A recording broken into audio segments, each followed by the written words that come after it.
देखो binomial theorem में दो प्रॉपर्टी पढ़ेंगे, पहला एडिटिव और दूसरा सिमेट्री प्रॉपर्टी। ठीक है, एडिटिव क्या है?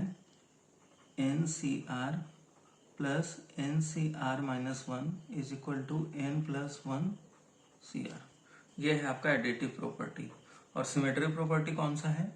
N C r is equal to n C n minus r. ठीक है, ये है। अब आप देखो इसका प्रूफ दिखाते हैं।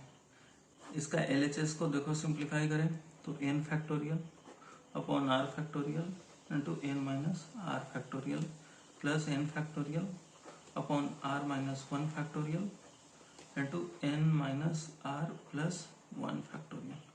ठीक है, फिर करते हैं इसे, n फैक्टोरियल बाहर ले लेते हैं, r माइनस वन फैक्टोरियल बाहर ले लेते हैं और n माइनस आर फैक्टोरियल बाहर ले लेते हैं। ठीक है, n माइनस आर फैक्टोरियल बाहर ले लिया तो क्या बचा? यहाँ ऊपर में वन आ गया upon r minus one factorial तो r बचेगा, n माइनस आर फैक्टोरियल बाहर ले लिया। ठीक है, यहाँ भी n बाहर ले लिए n फैक्टोरियल तो यहाँ वन आ गया, नीचे में ये है r माइनस वन फैक्टोरियल तो वन, और यहाँ क्या आ जाएगा? सिर्फ n minus r plus one. इसको आप सिंप्लीफाई करते हैं, इसको लिख लो n factorial upon r minus one factorial into n minus r factorial. इसे सिंप्लीफाई करेंगे तो क्या होगा? n minus r plus one plus r upon r times n minus r plus one.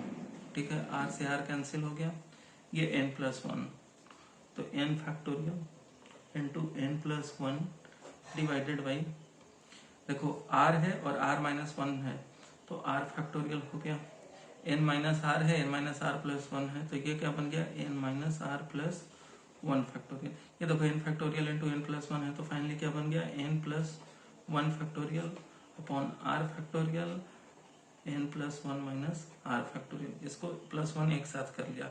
अब आप देखो इसको हम लिख सकते हैं n plus one C r, यही तो है, इसी का तो ये फॉर्मूला है। तो ठीक है, ये बहुत इंपॉर्टेंट रिजल्ट है, इसको एडिटिव प्रॉपर्टी कहते हैं। दूसरा सिमेट्री प्रॉपर्टी आपको दिखाते हैं कि सिमेट्री प्रॉपर्टी क्या है। ये n सब C r is equal to n C n minus r, इसको लिखो RHS को n factorial upon n minus r factorial और इसका सब्ट्रैक्ट करके तो क्या हो जाएगा? n minus n plus r factorial. ठीक है, जो कि फाइनली बना n फैक्टोरियल अपॉन ये n से n कट गया तो r फैक्टोरियल और n माइनस आर फैक्टोरियल, जो कि यहाँ से ये कह सकते हैं n सब सी आर बना। तो ये भी प्रूफ हो गया। तो एडिटिव प्रॉपर्टी और सिमेट्रिक प्रॉपर्टी ये दोनों हमने प्रूफ किया। ये दोनों बहुत फेमस इक्वेशन है, रिजल्ट है, आपको याद रखना, बहुत यूज होगा बाइनोमियल में। ठीक है, बहुत सिंप्लीफाई कर देता है। ठीक है, दूसरा चीज आपको एक प्रूफ दिखाते हैं कि जीरो फैक्टोरियल वन के बराबर होता है। ठीक है, इसका प्रूफ दिखाते हैं। आप देखो n फैक्टोरियल तो आपसे यही कहा गया है, n into n minus one so on 3 into two into one.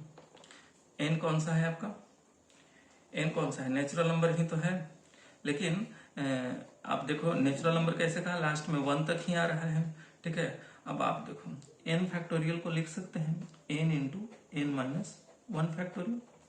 अब आप देखो ये n फैक्टोरियल का डेफिनेशन था कि n into n minus one up to so on करके 3 into two into one, n one रखेंगे वन फैक्टोरियल तो वन के बराबर। ठीक है, यहां से डेफिनेशन से तो हम कह सकते हैं कि one factorial is equal to right side में वन के बराबर। ठीक है, अब आप देखो यहाँ पुट करो n is equal to one, put n is equal to one, तो one factorial is equal to one times n minus one zero factorial. अभी one factorial is equal to one लिखा तो one is equal to zero factorial. ठीक है, तो यहाँ से आप कह सकते हो कि zero factorial is equal to one. ठीक है, तो आपको ये वाला प्रोसेस, आपको स्टेप पता होना चाहिए। ठीक है, तो आपको यहाँ डिराइव करके दिखा दिया कि जीरो फैक्टोरियल वन के बराबर होता है। तो ये रिजल्ट आप हमेशा ध्यान रखना, जीरो फैक्टोरियल वन के बराबर, वन फैक्टोरियल वन होता ही है। ठीक है, और ये आपको एडिटिव प्रॉपर्टी और सिमेट्रिक प्रॉपर्टी, ये दोनों आपको ध्यान में रहना चाहिए। इसका प्रूफ भी हमने आपको करके दिखाया यहाँ पे। ठीक है।